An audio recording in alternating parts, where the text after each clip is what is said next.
皆さんこんにちは。見えてますか？魔法少女になりたいからカジバジルです。よろしくお願いします。お邪魔女カーニバル。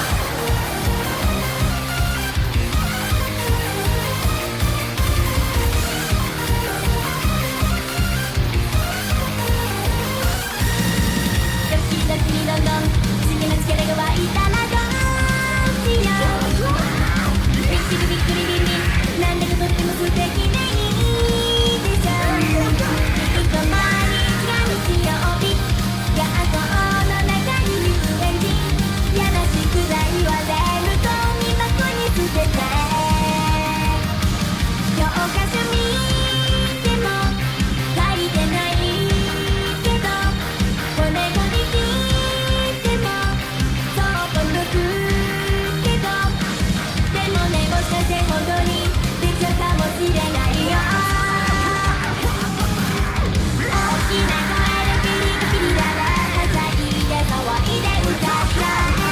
パパママ先生雷おじさんうるさいなんて猫ばっかりがお空に響けピリピリだら飛んで走って回っちゃえ。安子で本線で我慢してる時ワクワクはめくむく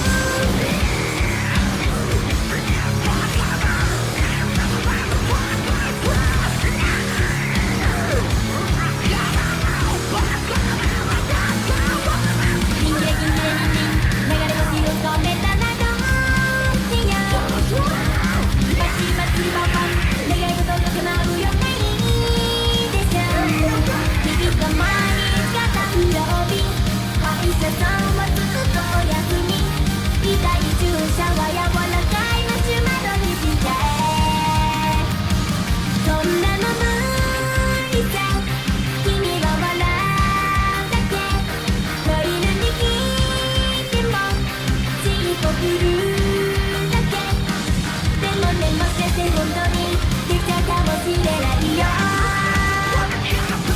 大きな声でピリピリだらふざけて騒いで踊っちゃえ。パパママ先生雷おじさん眠そうになんて猫猫でした。皆さんアニメのソングは好きですか？今日はね、いろんなアニソンを歌う方々がいるので楽しんでいきましょう。大きな声でピリピリだらはしゃいで騒いで歌っちゃえ。パパママ先生雷おじさんうるさいなんて猫ばっかりがお空に響けピリピリだら飛んで走って回っちゃえ。安子で3点目が満点ドキドキワクワクはねじむぎゅずっとずっとねねじむぎゅ。